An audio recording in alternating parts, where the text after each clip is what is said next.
Hello there. If you're watching this real time, it is Tuesday, the 19th of December, something like that, at 10 o'clock in the morning here in the UK. So in this series of streams, which are kind of casual and as much about me checking stuff out, I'm hoping that I didn't just go blank there, because I've changed something today, which I'll talk about in a minute, and it involves using some software that I don't normally trust particularly. So we'll see how this goes.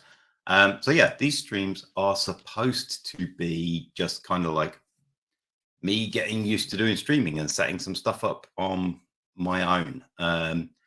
I keep seeing the camera sort of flop in and out. And what I'm doing differently is normally I run StreamYard, the streaming software. It runs in a tab in Chrome. And then I have that off the screen on a second monitor that I've got. And normally I would then use Chrome for other things. So if you see me doing something like, let's just do this, like sharing the desktop here, that's, what is going on here? There we go, there's a delay. That is a Chrome browser. And normally StreamYard itself is running in another Chrome window off the screen. And it's browser-based software. And what I've done today is started StreamYard in Firefox, which is something that I really don't like.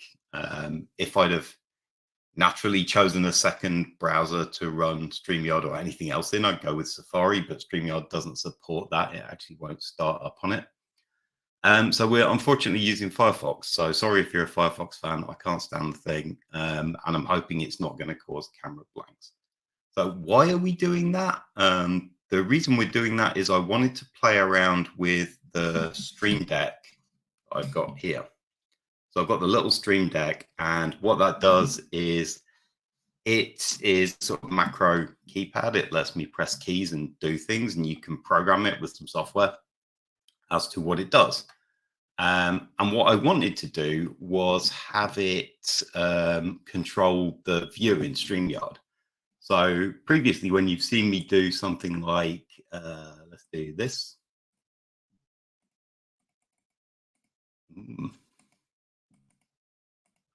We're not really, let's do something like this. Okay, let's add a few things to this stage. Again, that's a bit slow, look, isn't it? Not liking this Firefox thing. I'm assuming it's Firefox because my internet is absolutely fine.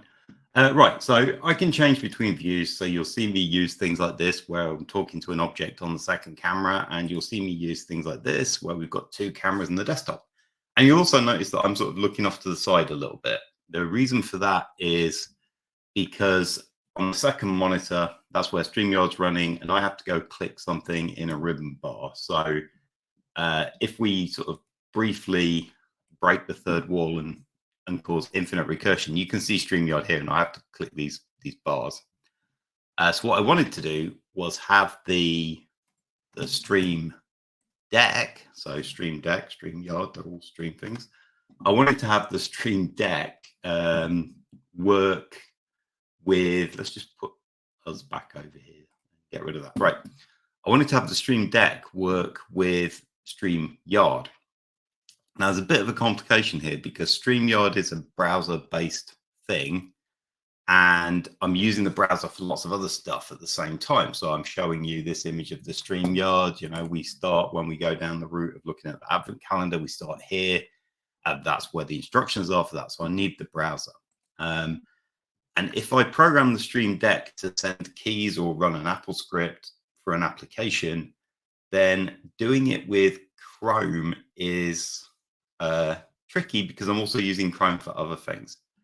So what I decided to do was use Firefox and have the Stream Deck. So if we bring up the Stream Deck's configuration here, you'll see here we've got a little Apple script. This is very, very, very small, but it basically says activate application Firefox, tell application system events to keystroke 1 using shift down. So that is the key for that view change.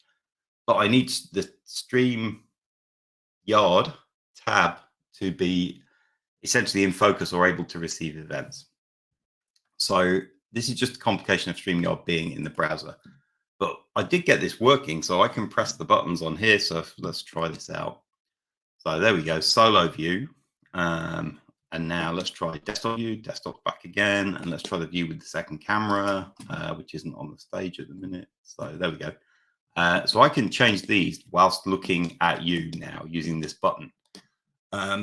But the sort of problem I've created for myself, if you like, is having to run Firefox as well. Not because Chrome doesn't support this, but because I need a separate browser instance to script it without interfering with Chrome. I think I don't like this because I just straight up bias. I did not like Firefox. I think it's an awful browser and I like Chrome. Sorry, people that don't like Chrome. But I am going to, I think, look at probably when I've got more time, writing a better script because I'm looking at a camera here that's sort of like blipping in and out and not behaving very well. And the only thing I've changed is Firefox for StreamYard. So I'm going to look at writing a better script, and what the better script can do is hopefully find the right tab in Chrome and do something with that. Although I'm a bit worried about I'll have to activate Chrome, which meant if I'm talking to you and I'm doing something like, let's bring the desktop back. I'm doing something that isn't Chrome. So say like we're talking about Funny here, and then I run a script that activates Chrome in order to send StreamYard some keys. I'm a bit worried that other Chrome tabs, so like these ones here that we're actually using as part of the stream, would suddenly ping up. So, and I've noticed my desktop share has sort of stopped again in the StreamYard window, and here it is now. Okay, so this probably needs rethinking. I'm probably right not to trust Firefox with anything useful, and we'll move on from there. So that was one thing I did yesterday. Other things that I got done yesterday were, let's see, we don't need that second camera. I got a page up on my website for this live stream series. So completing the PiHut Maker Advent Calendar. I actually like using stock images and then crediting them. So the credit's usually at the bottom of the page for things that are sort of adjacent, or if you think about it, you can see how it's related to the article. So these apartments here are like a load of boxes, and they pull out a bit like we've been doing with this thing here. So, we pull the boxes out like a bit like that. Kind of looks like the apartment shop. So that's why you've got apartments and not anything Christmassy or a picture of the thing itself.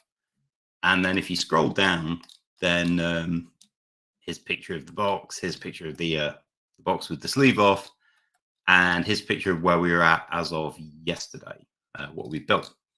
So then what I've done is just embedded all of the videos. So if anyone wants to come follow these, they're a playlist on YouTube, but also I've now got a URL I can point people at. I'm also seeing the desktop just disappear in a slight busy icon here with things. So I think this will be the first and the last time we use Firefox. But I'll stop going on about that. So I got this done, built a page out for that. That's live. And if you want to go visit it, just go to my website. Or if you want to go to specifically that page, there we go. It's scrolling along the bottom there. I'll leave that there for a minute. So yeah, that's that and that. Other thing I did yesterday was I picked this up at Lidl when I went for breakfast. It's cheaper than that at Lidl if you can find one. And I decided I'd have a go at building it. So did that. It's actually a 3-in-1 set. You can build like 3 different things, but obviously the only thing you ever want to build is the shuttle. Kind of looks like Buran to me, the Soviet shuttle, which is, most of those have been destroyed, but the sort of aerodynamic test one is in a museum in Germany, and you can go check it out, and you can actually like walk sort of through the cargo bay. It's pretty accessible and very cool. So I built this, and I discovered there's another version of it that actually has a minifigure, and this one is retired, so it's an older one. But that looks remarkably similar, slightly different in that this one's got wheels and a minifigure. Oh look, my camera seems to have disappeared now. This one's got wheels and a minifigure. This one does not have wheels. And this sort of satellite thing is on an arm in the lobe bay. So we'll have a quick look at that. Let's see if we can swap over here. And let's stop the ticker there because we don't need that anymore. Hey, there we go. Okay, so here it is. It's a bit big for the camera. So it's got engines. It's got sort of windscreen and stuff. It's got little, honestly, it's not a Russian one, but it's got blue and red stuff. So draw your own conclusions. The underside is fairly flat. What I thought was really cool is for a cheap Lego set, the bay opens here and you can pull this out and turn this and open that. And we're off the camera there, but you've got a satellite. So you've got a little satellite here. Let's hold it up to the other camera. Whee. And let's go back to solo mode. Might as well use the Stream Deck. You've got this kind of cool setup there. So that was a fun half an hour. I did record myself with no sound, just building that thing, which is what I've done for other similar Lego videos on my website, and I'll get that up there. I don't know, maybe the end of the week or something. We'll see. And I might see if I can find a 31117 shuttle somewhere. So this other one here. Let's see if we can find one of those maybe one day. Okay, so other stuff that has been going on is you will have noticed that yesterday on the Maker Advent Calendar, we had a bit of a problem with the potentiometer day. So day 4, we had an issue where you could twist the potentiometer knob. And okay, I'm back. So we had an issue where you could twist the potentiometer knob, and the values that came out of it were supposed to vary from, I think, 0 to about 0 to about 65,536 or something. That wasn't happening, and I said I would look up what's going on offline and see what happens. Thankfully, somebody on Twitter spotted this, and let's see if we can make that much bigger. There we go. I post these things on Twitter, and somebody replied saying I might have miswired the signal wire to a ground connection, and that's exactly what I'd done. So I went back and fixed that. It's working nicely. So we'll start with a quick look through day 4, and then we'll move on to day 6 and 7. Luckily, the circuit is still in one piece. It's over here. Let's put you back. So it's still got the complete circuit. It's got the potentiometer that we had in day 4. It's got the buzzer that we had in day 5.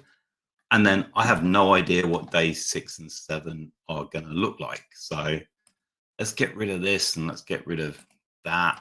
And I'm going to keep this one up, see if I can find one cheaper on eBay or something.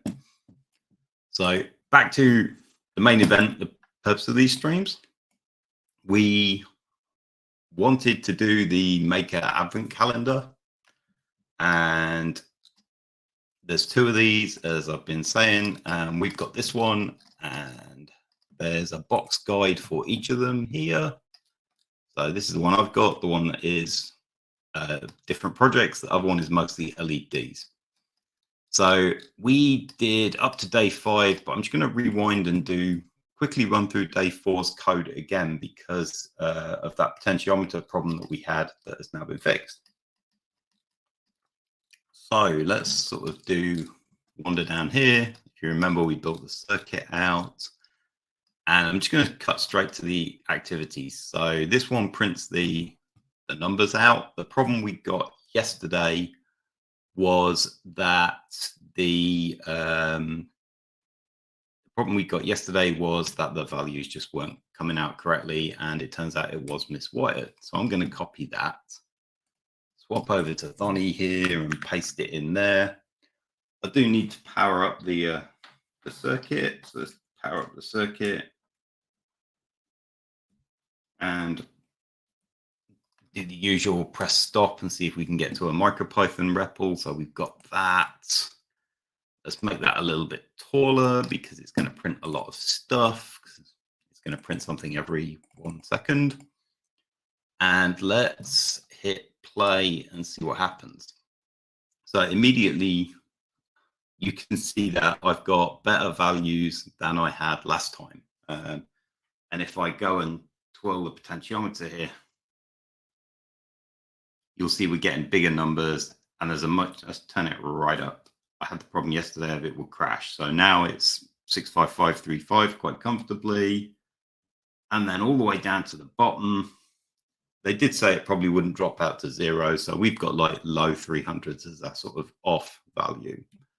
So this is working a lot better than it was yesterday because it's now correctly wired up. So that was my bad.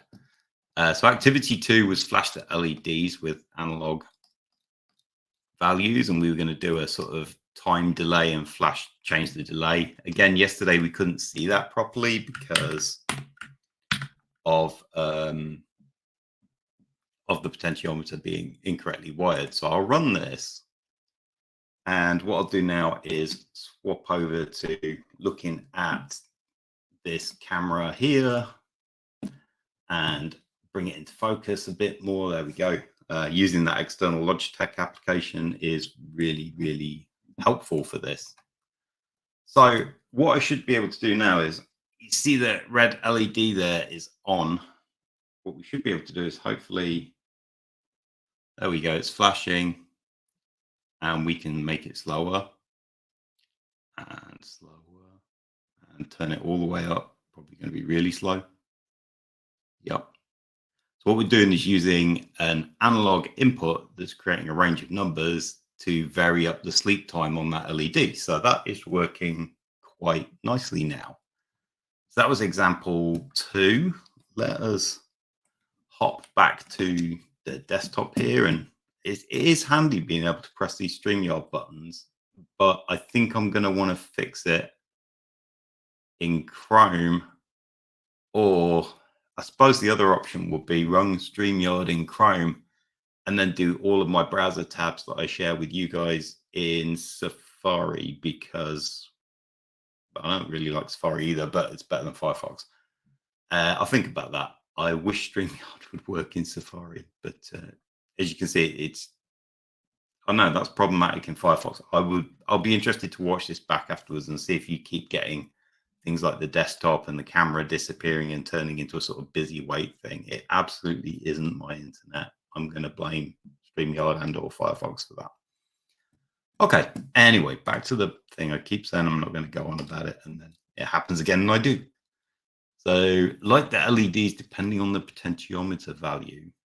So this one, we were going to light different LEDs, and we had like if conditions, depending, it sort of buckets the readings right into different categories, and depending on the value, we have different things. So we're going to copy that code, and we're going to Command A and Command V, paste it in here, and we're going to run it on the device. And what we'll see is we've got 65535, and I've got the green up. Wait for the desktop.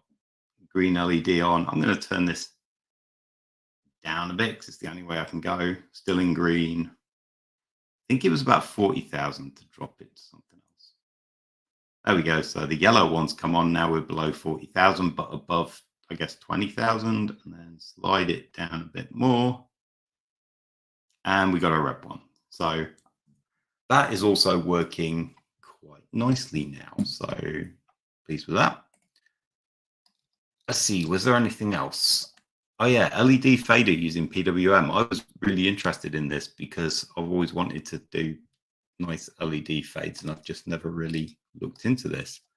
So if you remember from yesterday, we have a cycle and a frequency here, which kind of like fades the LED by essentially turning it on and off and so forth.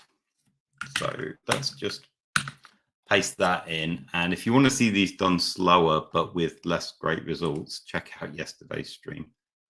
So there we go. We've got that, and let's So we can kind of fade the LED up and down and up and down. Let's make that a little bit bigger. See, down and up. Could do with some diffusion, really, but down and up again. So our potentiometer is working a lot better than it was before. So now let us go check this out. And day 4 was complete. Okay, so we did day 4. I think from day 5, there was something that used the potentiometer with the buzzer. So day 5 was all about that buzzer. But if there was a potentiometer example, let's see. So this one wasn't it. And this one wasn't it. Potentiometer volume control. This was probably it. Yep, this was it. So let's try that and see if we can make some noise and use the potentiometer to vary up the noise.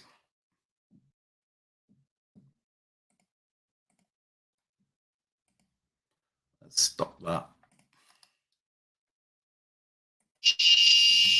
There's noise.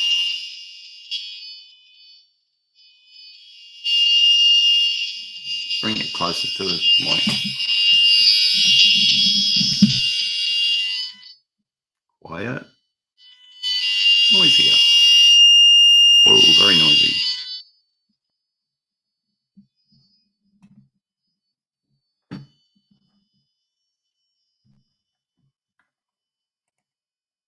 And when we stopped the code, if you remember, it was still making a noise. So I'm going to kill the power to it. That's better, isn't it?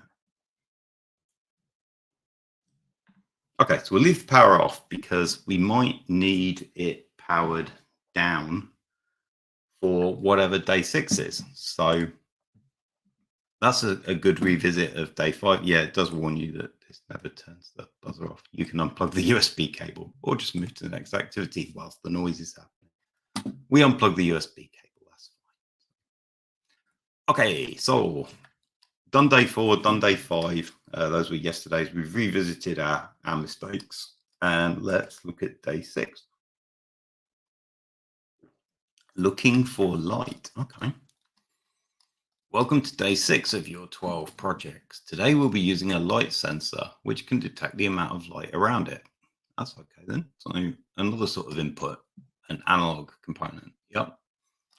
So box 6, we should find a phototransistor, a 10K resistor, and yet more of these jumper wires that are probably going to be glued together. So let's pull box 6 out. Box 6. And open it up, see what is going on in here. So we have got a camera issue again. We have got a bag that contains all the things. So there's a little light sensor in there, some sort of resistor, and 3 of these cables. So I'll just put box 6 back in the stack. There we go. We're slowly working our way down this box. We'll be there on Friday. I'm going to open it up now and see what is going on. And also just stand up a little bit. New t-shirt. This is Leica the Space Dog. So kind of appropriate for what is most likely a Soviet or Russian shuttle model. So yeah, Leica the Space Dog. Right. So in our bag, we have got the things we're supposed to have. So that's a good start. Let's put the things we are supposed to have near the under here. So we've got the 3 of those things. We've got a resistor, and this must be, I guess, the light sensor. It looks like an LED. It has got one leg longer than the other, so that will probably tell us its polarity. Can't really see that there, but hold it up there. You see, one is longer than the other. So hopefully, once we get further down the instructions, we'll find out how to use this. I'll just discard the bag. So we'll be learning how to take analog readings from our light sensor and converting them into something more useful, as well as some other new tricks to manipulate data and strings. We'll also make a light indication project with our LEDs.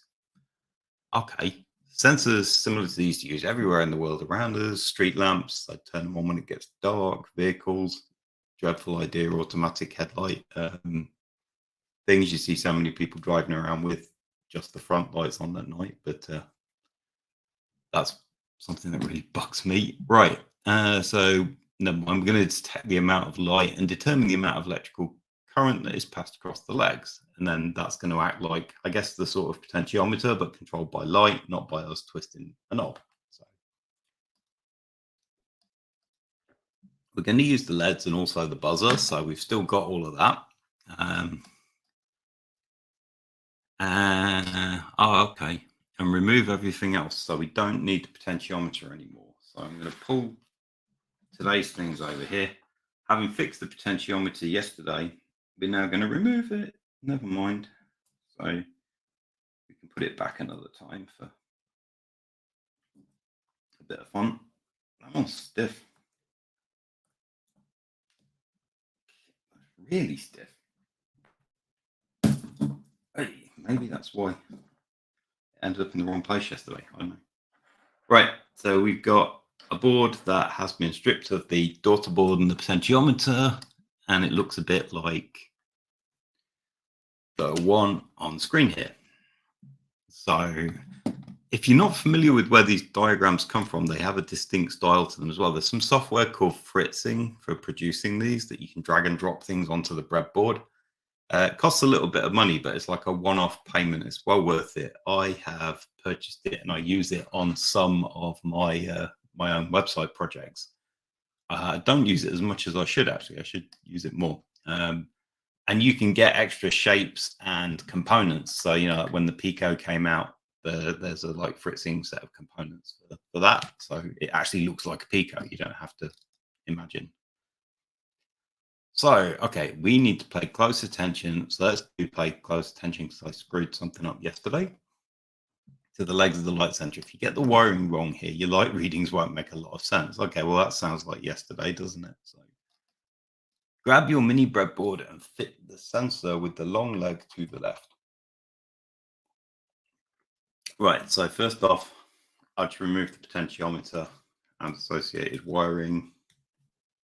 Put those in my pile of things to put back into the thing. So I have got the little board here, and we want the long leg to the left, and it can go in there. Okay, so that's almost transparent. It's kind of hard to see, but there you go. It should look like this. Now we need to add losing this desktop again. Now we need to add 3 wires and the resistor. Connect the right short leg to 3v3 physical pin 36. So here are the colored wires that I've got. I've got black, white, and red, which is probably the colors that I would choose given a free choice. So we're going to use red for power. So 3v3. So connect the right short leg to 3v3. So you see down here, we've got the right short. What I'm going to do is I'll plug everything into the board first, the little board, and then we'll plug them all into the Pico afterwards. Connect the other arm, connect the left long leg to a GPIO. So I'm going to use my white cable for that. So the left long leg, that's going to go to the GPIO eventually. And then add a resistor to connect the left leg to an empty unused lane. So they gave us, make camera 2 a bit bigger. They gave us this resistor here. So I'm just going to bend that into some sort of approximate amount of gap that we need. So add a resistor to connect the left leg. That's the one that we put the data onto, to another lane. So I'm going to move these up so I've got space for that resistor.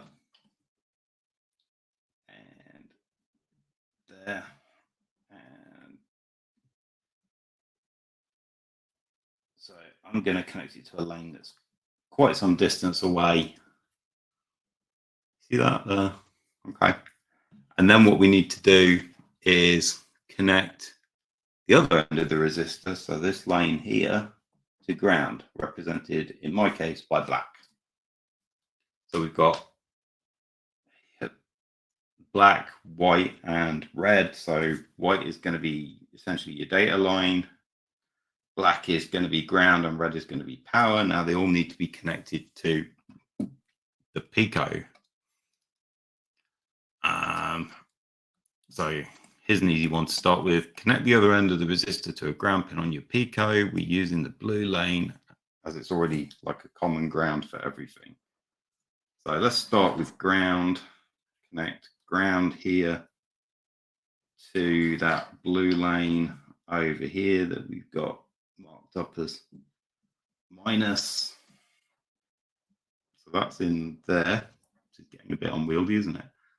And where do we need the other two to go? So connect the right short leg to 3v3 physical pin 36. And while we've lost the camera here, we'll come back to the desktop. So physical pin 36, I literally said yesterday that I would make sure that I had the tab with the diagram with the Pico on it already up. And of course, I forgot to do that when I was preparing today. So let's go find it. Here we go.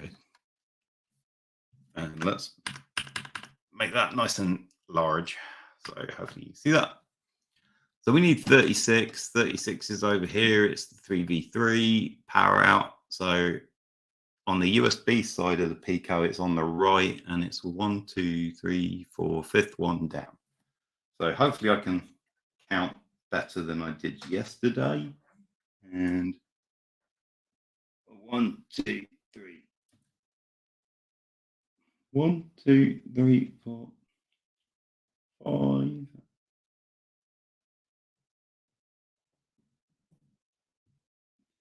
1, 2, 3, 4. 1, 2, 3. I'm just triple checking because, you know, 5. Okay, so that's the power and the ground connected up. Then which one did we want? We didn't want this tab anymore, right? We didn't want this tab anymore either. We wanted this tab, right? Connect the left long leg to GPIO 26 physical pin 31. So where are you? Sort of in the middle here, 26, 31. So from where we put 3v3 in, I need to count another 1, 2, 3, 4, 5 down and put it in that one. So let's see if we get this right, because this is the mistake that was made by me yesterday. So I'm just going to move this where I can see it. I'm going to put this wire here, and we're going to go 1, 2, 3, 4, 5 down, and let's just double check this. So 31 is 1, 2, 3, 4, 5, 6, 7, 8, 9, 10th one down.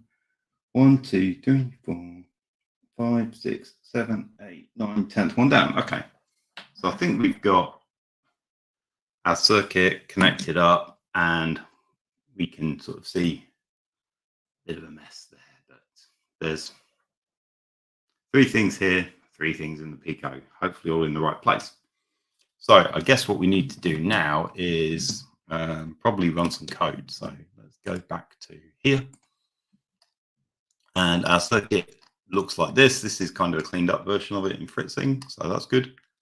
Simple light sensing. Let's start with a simple starter program which grabs the light reading for us. So we're going to set this up as an ADC pin. So this is a bit like the potentiometer code. pin 26 is the one we've got it connected to. Similarly to the potentiometer, we're going to do a read U16 and we'll get a number back and we'll print it out. And I guess the difference here is instead of us having control over the potentiometer, the light in the room controls that. But obviously we can cover the light sensor with something. I'm guessing that is what will happen. So let's try this. And I need to put some power on the Pico. That will be a good idea because then we can both power it and send software to it.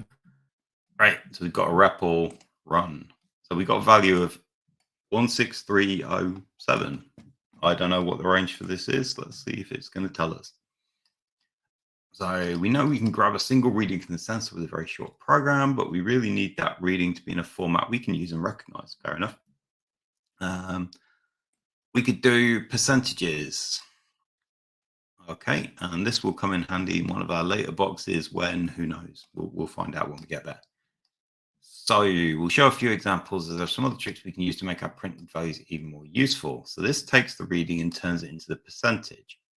So we divide the reading by 65,535, the maximum of the range, and multiply it by 100 to give us a percentage. Okay, so let's see what percentage light we're at. Run that, 30%. So what if I put some fingers over that, run it again, 2.2. Okay, so that we are getting sort of an expected range here. We're at like 2933. The other thing I can do with it is grab my phone and let us flood it with light. So that's my phone's torch application, 9704. So okay, we've got some sort of sensible range.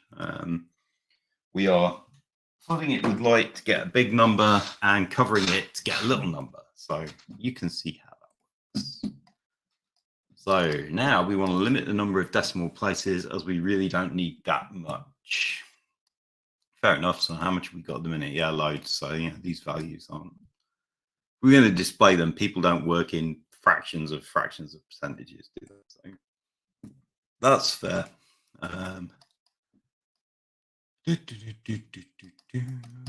So what are we doing here? Okay, we're just using Python's round function. And what that should do for us is give us slightly less accurate, but a bit more readable 30.9. And, you know, we might even want to get whole numbers, but we've got one decimal place here. So we can remove that parameter if we want and just get down to, I guess, a whole number. So let's try that and run that. Yep, 31. So, and then if we do that, 33.1, 34, 29. So it's a little bit variable, but you know, the light conditions in here do vary a bit. Right. So moving along, example 3. Our final example adds the percentage symbol after the reading. We do this by adding some parts to our print line. Okay, we use light percent to convert our light value reading to a string because Python is sort of somewhat typed. I won't pass any opinions on that, but I'm mostly a JavaScript person. Okay, so we're doing light percent plus that. So we're basically building up a string with the percentage and a percentage symbol. So let's do that and then run that 34.4%. I actually prefer sort of more modern Python F strings. So we could do something like this. So we want percentage and then we want, I can't remember if you still have to do the type conversion with an F string. So let's find out. But basically this is a little bit like, I'm going to wait for that to come back. Here we go. Now I'm back.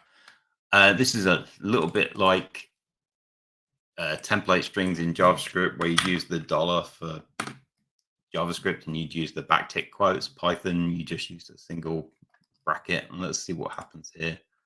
There we go. So 29.0, you get the same thing. That's kind of how I do it. But at the end of the day, it doesn't matter.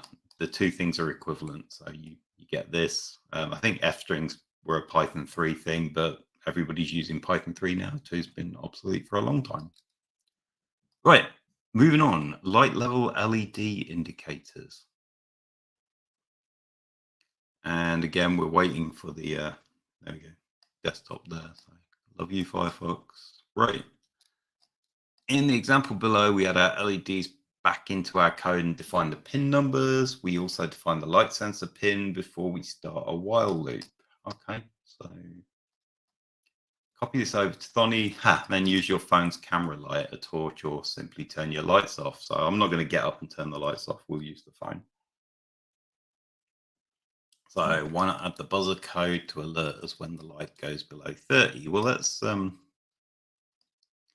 just do this LED thing to start with. So they are reading the light sensor in a loop, and then we're figuring out what percentage that is, and then we're basically doing like we did. We're doing like we did with the LEDs and the potentiometer and bucketing them into, you know, less than 30 is going to be red, 30 to, or sorry, less than equal to 30 is going to be red, 31 to 59 or whatever is going to be amber, and so on. So let us do that and run this. And let's see, we're in an amber condition at the minute. Oh no, oh, red. We're sort of wandering between red and amber. And these probably need bucketing a bit, but let me just pull up my phone again and flood it with light. And you'll see, difficult to see, but the green LED has gone on. So let's just swap to this. The green LED has gone on. It's this, now we're at amber. So we can get back to green again. Let's flood the sensor with light. Yeah, green's on. I'm going to turn this off. We've gone back to red. And should just be able to bring this into focus a minute by messing with the zoom level on the external camera application. Right, so yeah, we've got red and we've got the bucketing working. So what I'm going to do now is wander back to the desktop here, stop the code. And remember, unless we turn things off, it's just going to stay as it was. So the red LED is on, but nothing's happening now. You know, running this code again won't change it. And then it says, why not try adding the buzzer code from yesterday's box? So let's give this a bit of a go. We got time. So here my code. So what we're going to need from this, we're going to need the buzzer. Pin is going to need setting up. So let's steal that.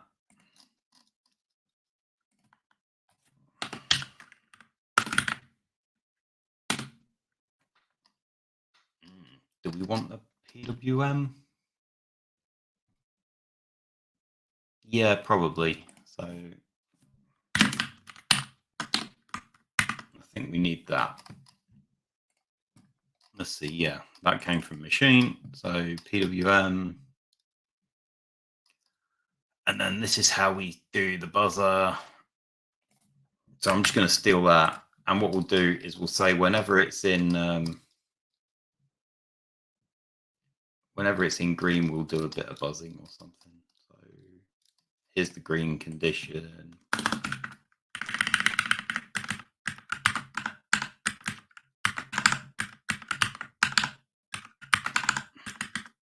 This is then going to slow the loop down because we've put another weight in it, but I don't want to get into asynchronous Python on these streams. So hopefully now, if we run this, we'll see it's all's good and there's no noise because it's not bright enough. But if I go get the trusty phone again, and if I blast it with light, no noise. So what have we done here? Have we missed a setup step? Let's see. Oh, probably didn't set the frequency or something like that.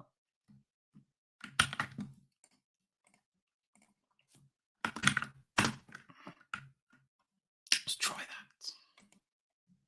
Okay, so 21.9, it's not very light. Let's flood it with a torch.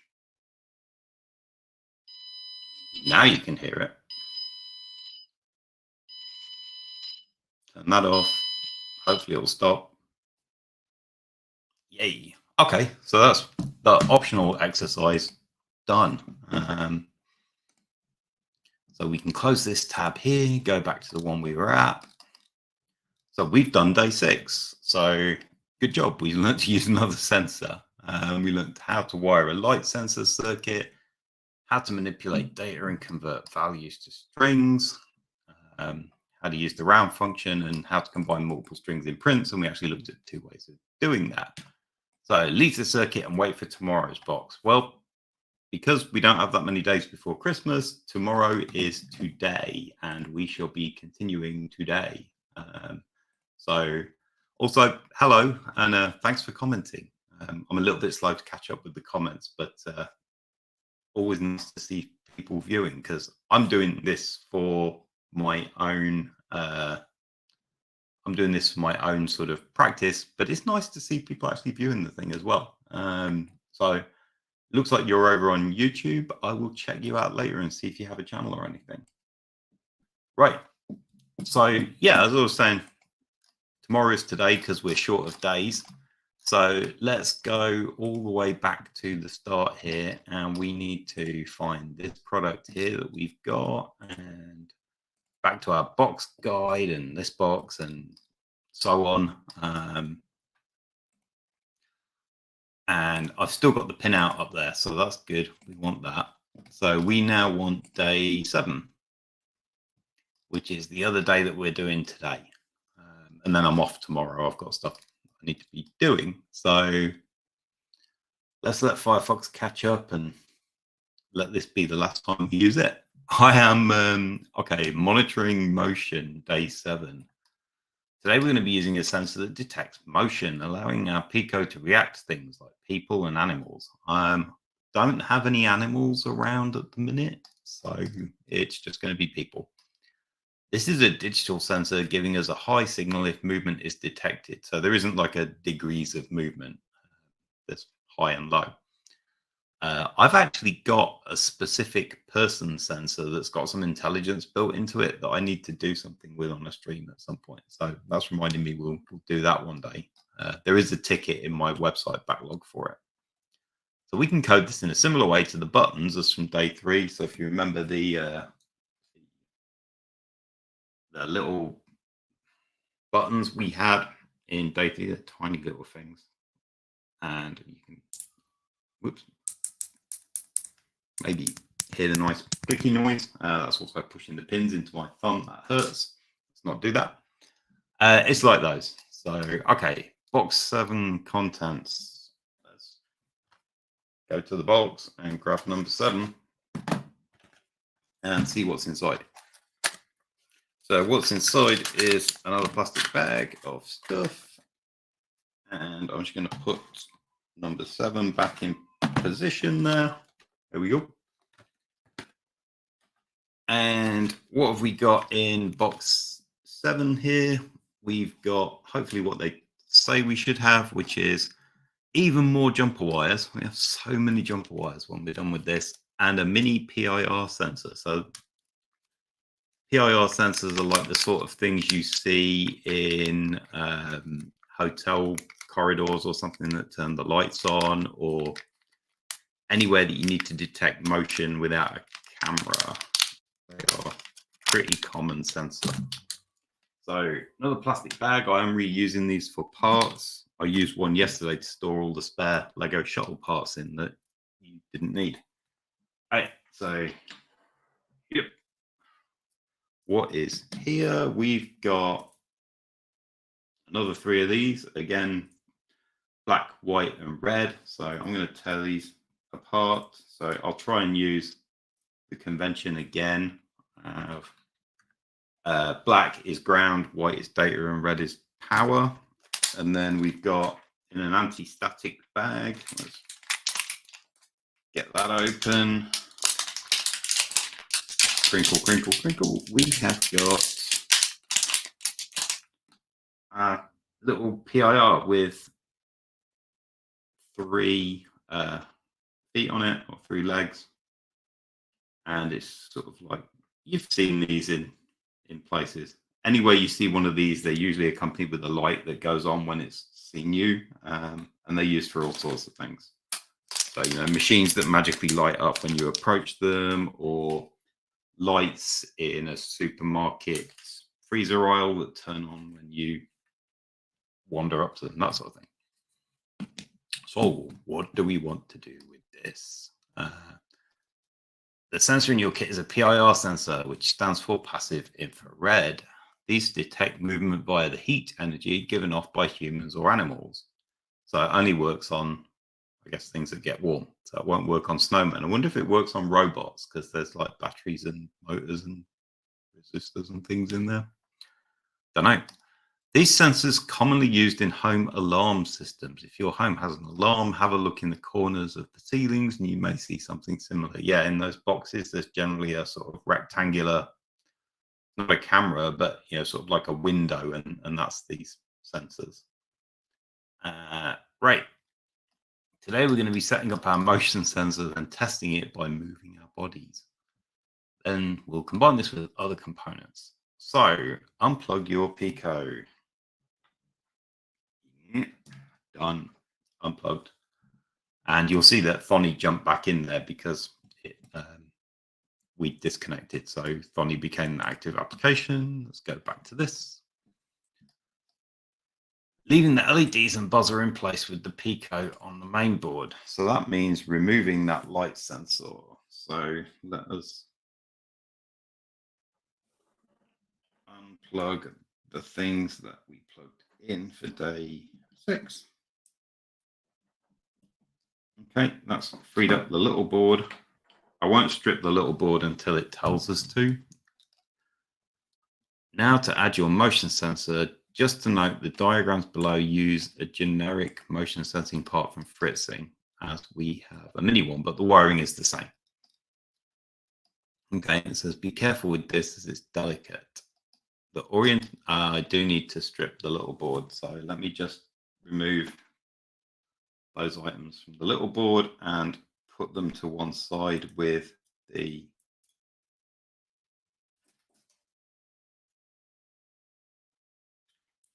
pile of things that we have finished with. So I've got a blank little board now, and I'm going to work with mini PIR, blank little board. Okay, with the orientation of the angled pin showing you which side is 3v3 and which is ground. The middle pin is for our GPIO. So yeah, a bit similar to the light thing. So we're going to carefully plug that in there. So that's now in. See that there? Orient it like they have. Okay, so 3v3 is to the left, ground is to the right. Now fit your PIR to the top of the mini breadboard in the orientation shown below. 3v3 to the left. Connect 3 pins. I should have just left the pins from the previous thing in the Pico. Then we could have reused the wires. But okay, we'll start again. That's fine. So red one needs to go on my left. That's going to be our power. So there's a red. The tight fit into the board. It doesn't really want to find a track that it likes. Hey, there we go. Okay, red.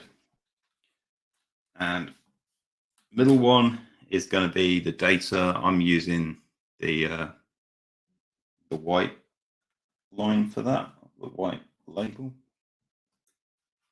And then black ground. So we'll stick to black for ground. Okay, so they're all connected. Let's let the camera catch up. Well, let's let Firefox catch up. They're all connected to the back of that thing, like that. And they need to be connected to our Pico. So let's do ground lane first. So we've got this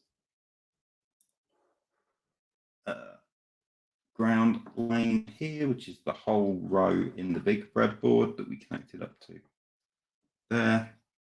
Then we need physical pin 36. And yes, I'm going to repeat myself and count this after yesterday's mistake. So 36, 3v3 out is the 1, 2, 3, 4, fifth one down on the right with the USB at the top. So I've got USB at the top as it faces me. This is the right hand side as it faces me. So the red one goes into the fifth one down. So 1, 2, 3, 4, 5. Yep, double check. 1, 2, 3, 4, 5. No, that's 6. You see, this is where I need to be careful. 1, 2, 3, 4, 5. Okay, so now all we need is the data pin, and the data pin goes into physical pin 31 GPIO 26. So where are you? It's that one, it's the one we used last time, isn't it? So 1, 2, 3, 4, 5, 6, 7, 8, 9, 10 down. This would be a good time to point out that you can get breadboards with this stuff printed on them. I think Simon Monk produces those, and it would be handy for this sort of thing. You can also get overlays, I know at least for the regular Pi, that sit on the pins and then have the information there so you can see it right in front of you. And now I've lost my train of thought and how many down we were. So 1, 2, 3, 4, 5, 6, 7, 8, 9, 10 for physical pin 31.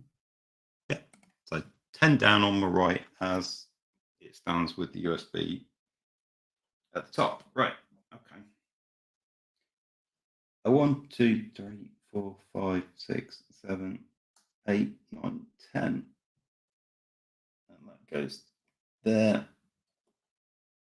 Double check. 1, 2, 3, 4, 5, 6, 7, 8, 9, 10. Yeah. So we wired this up basically the same as the previous sensor that we had when we had the light one. I think that's exactly the same, actually. Okay, so basic motion sensing. Again, we're going to use a minimum startup program. So we're using a pull down here to ensure that the sensor is low. So this is a bit like the buttons. So what we want is when there's no motion, low, and when there is motion, high. And if we don't do this, it'll sort of randomly float between the values. So we need to set an explicit start point by using the pull down resistor that's built into the Pico for this pin. Something different is we wait for the sensor to settle or warm up. So I guess it has to establish a baseline or something. So warm up. This is good practice with PIR sensors. It gives the sensor a chance to baseline its surroundings before trying to detect change. Okay. We'll allow 10 seconds. So we're going to have to talk a bit while we do that. And next we'll use a while loop, and I will share the desktop so you can see what I'm doing. To check for a high signal, which then prints ICU, waits 5 seconds, continues the loop again. So yeah, we've got like an arbitrary 10-second delay, so we can't query the sensor to say, have you warmed up? It's not that advanced. So we're just using good old time delay. and assumptions. So there we go. And then what we'll do is, if it sees us, if the PIR's value 1, if it's gone high, then we'll do I see you. Otherwise, nothing happens. And when it sees us, it goes to sleep for 5 seconds. So let us, so we're going to have to wait for this sensor ready message as well. So let us power up the circuit, power on the Pico. That's always a good start, isn't it? And move this sensor out of the way a little bit so it can be seen by the camera. And I'm going to make sure we've got a REPL. Yep. And I'm going to run this code. And we're going to have to talk it out for like 10 seconds, aren't we, until it says it's warmed up, because it's not trying to sense us at the moment. So talk amongst yourselves. Okay, it's ready. So I haven't moved near it. If I like wave my hand over it now, there we go. It sees us. So it's going to sleep for 5 seconds now until it's ready again. Active again. Hand sees us. Okay, seems to be working. So yay. Great. Motion alarm. This is a great project for motion sensors, especially if you have a pesky sibling who keeps borrowing things from your room. Yes, or if you have like a cat that jumps on your desk or something. We can use our PIR sensor to trigger our buzzer and LEDs, making unwelcome guests jump and hopefully scare them off. So you could use this for like is something in my back garden. Don't know what the range on this little sensor is, though. You probably need a bigger one for that. I actually did some work a little while back to help somebody out with triggering motion detection and then taking a picture with the regular Raspberry Pi and the camera and then storing that in a database and processing it. That was quite fun. There's a project for that on my website if you want to check that out. We haven't done this in a while, so there you go. There's my website if you want to check that out. And okay, back to this. So we use the LEDs and the buzzer, so we need to put those pins back. So that's all code that we've used before. We're going to use a function, which is something that got introduced before.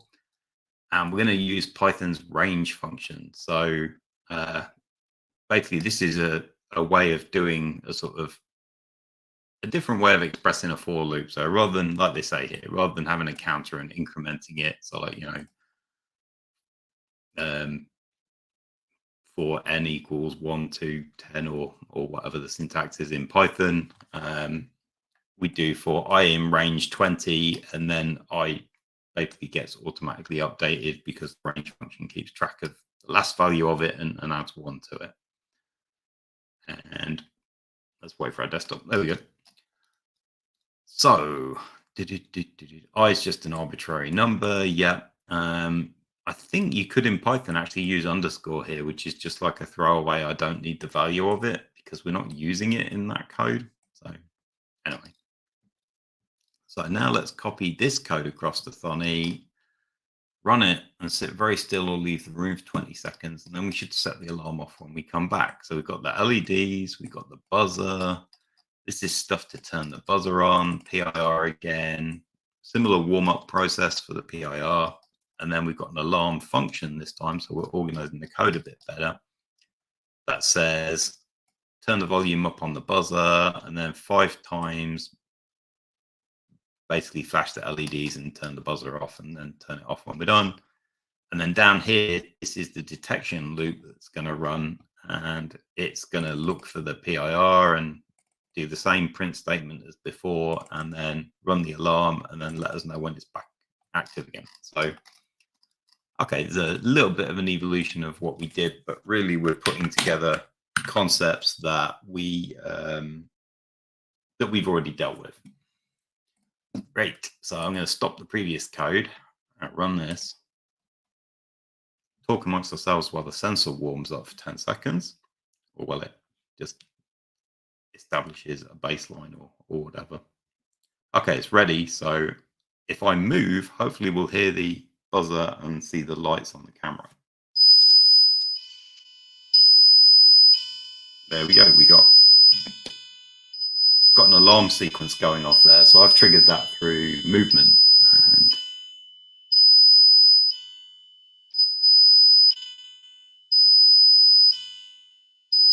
need to stay still to turn it off, I guess. Okay, it's off. So if I move again, that will start it again. But let's see if we can just quiet. Nope. I can't reach over to the mouse and stop the code running without triggering this. So we'll let it play itself out. And when it's stopped making noise, I'll hit stop.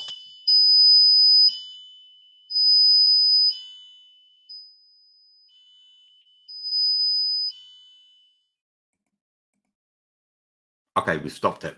I'm free to make noise. Well, not make noise, sorry. I'm free to move and it will not make noise.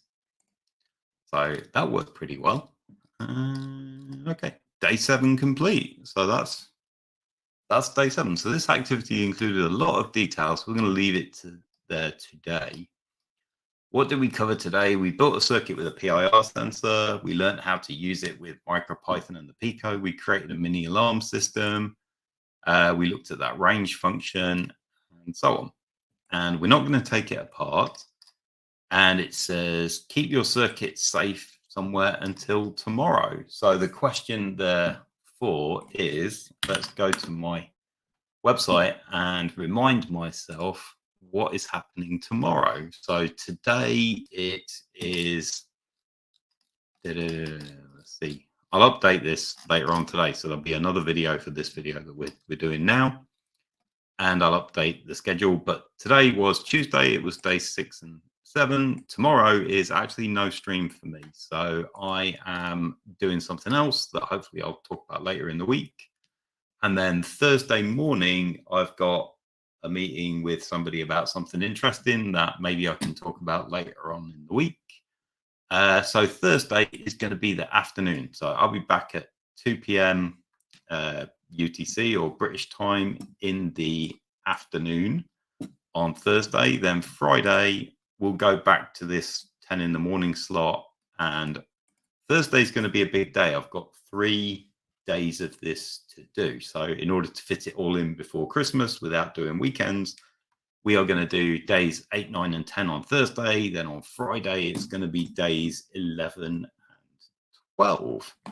So hopefully that was interesting. And I'll be interested to see how this plays back and if I can find a better solution for the Stream Deck, or if I have to go back to manually pressing buttons in StreamYard on the other screen for a bit in order to get a reliable browser set up.